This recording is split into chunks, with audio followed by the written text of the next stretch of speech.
First, we have a very quick overview of our rabbit hole journey. Initially, we went into Bristol without a clear direction. We saw the M Shed and Queen Square. We then went to visit St Mary's Radcliffe. Within the church, the Colston windows were being replaced, and Colston Day had been cancelled. This led us to question the church's acknowledgement of their colonial ties. We started asking more and more questions, but kept hitting dead ends. We returned to our starting point and sat down outside a cafe. This was next to the Colston's burial site, which, coincidentally, was blocked off for public viewing. Another way in which the church could be hiding its past. Asking more and more questions, we searched through other churches nearby. We were drawn to the Bristol Cathedral, which uncovered a lot more than we had expected.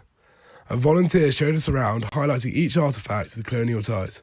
The Colston window had been boarded up. Again, was this the cathedral hiding its connections? With all this in mind, we gathered the information and drew together our research question, that we are confident has enough information to work from.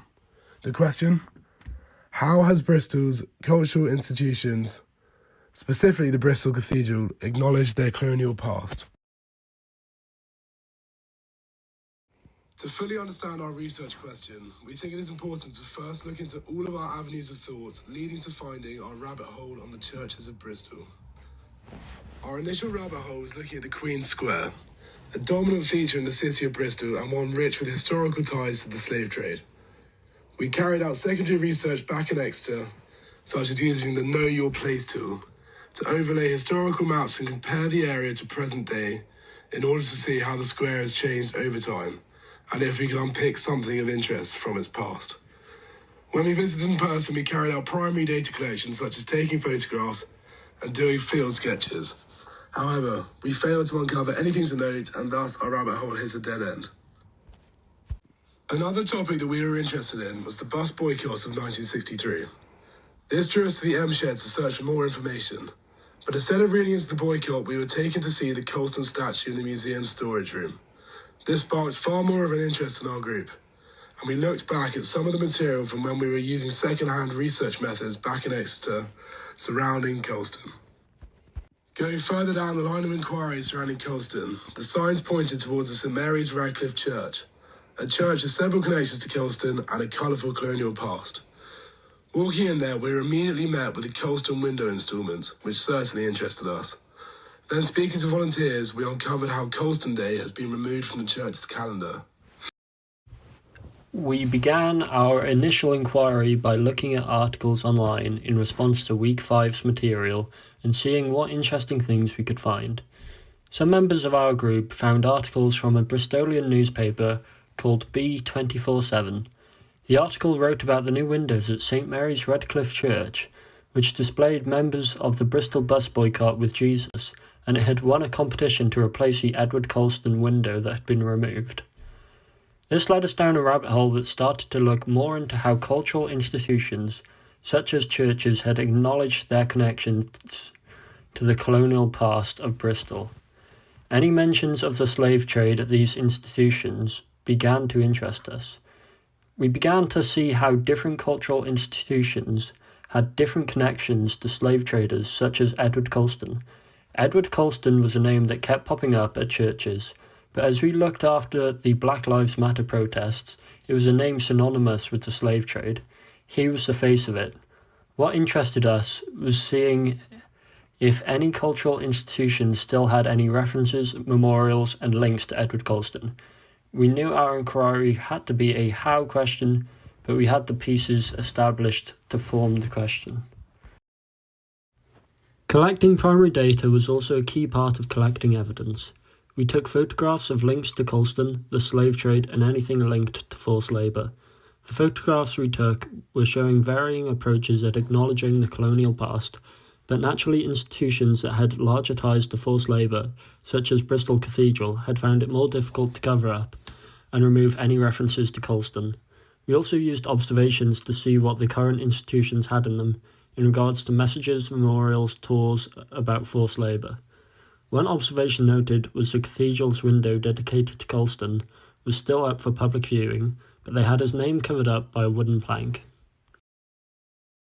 Firstly, we wanted to unpack the concept of place, so we looked at Doreen Massey. She mentioned how we live in an era where local communities are increasingly being broken up due to politics, race or gender. There is now a new desire that people want to unearth heritages for security of identity of place. This links to the cathedral as they are trying to open up conversations about Bristol's colonial past. A sense of place of rootedness can provide stability and a source of unproblematic identity within a society. This would definitely help Bristol, as unrest is evident through recent political activism and protests.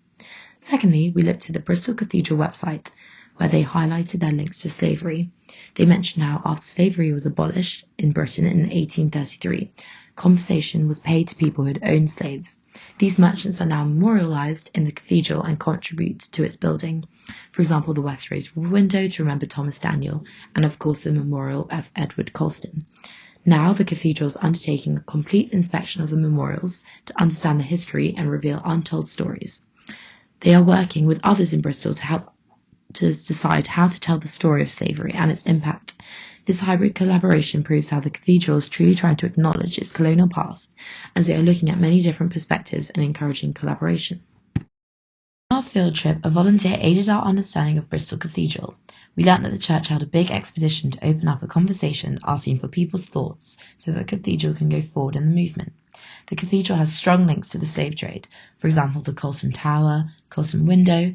Merchant venturers' money from the slave trade contributed to rebuilding the nave.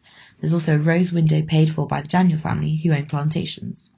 These features are very hard to remove, so conversations need to occur so that the church can acknowledge and accept its colonial past and learn how to move forward. In the meantime, the cathedral has boarded up the Colston window and also put a cloth over the plaque dedicated to Colston. There are mentions of the slave trade all around. For example, Thomas Daniel's name is plastered everywhere. There's also a memorial for him in the church, and he was definitely involved in the slave trade in Barbados. Looking at names on monuments in the cathedral, the transatlantic slave trade links are clear, as you can see merchants' names next to mentions of Barbados and Jamaica. It's quite difficult to address this topic as it's a delicate subject, says the cathedral. However, this conversation needs to occur, and the volunteer mentioned that the information has never been stopped from being public. The church definitely does not glorify him, and for example on school trips they tell the students the whole story. As part of our further research, we used academic articles in order to see if they provided an insight into the process of acknowledgement undergone by Bristol Cathedral. The quote, "The cult of Colston" is addressed in academic work such as Madge Dresser, Samuel J. Richards and Adam Philogene Heron, and refers to Bristol's over-memorialisation and previous celebration of the slave trader due to his overemphasized philanthropist qualities. Heron additionally describes the glut of rituals that fed it, including former celebrations such as Colston Day, which took place in the cathedral, as well as other churches in Bristol. Richard describes the irony of the stained glass window in memory of Colston being compared to a Good Samaritan. In 2017, a plaque was placed under the window, acknowledging the colonial history. Although the removal of the window was addressed, there was no further conclusive actions were done to remove it. Richard also claims that it should be the work of historians as well as Bristolian Christians to re-evaluate the commemoration of Colston. However, arguably it should be the entirety of Bristol, as well as the nation as a collective, to re-evaluate Colston, as well as other slave traders.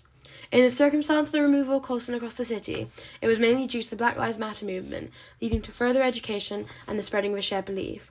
After the statue was removed, it took 9 days for the windows to be boarded up within the cathedral. Arguably, if this speed was achievable due to social events, then the motive could be seen as a fear of criticism rather than a sense of moral right-doing. By further researching into our rabbit hole, we were able to develop an in-depth understanding of the cathedral's role in the acknowledgement of its colonial past.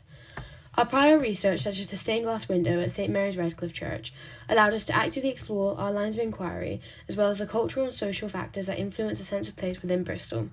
The collection of primary data allowed us to further reflect on the experience, as well as additional questions arising. Following the visit to Bristol, using sources such as the cathedral website allowed further lines of inquiry to form, as well as sustained our excitement within the rabbit hole. The website and talking to the volunteer provided additional details and the links to the slave trade, such as the Rose Window, the Daniels family, and Colston's Window. As well as that, the previous exhibition that took place prior to our visit began a discussion on the future of these artefacts due to the difficulties of removal.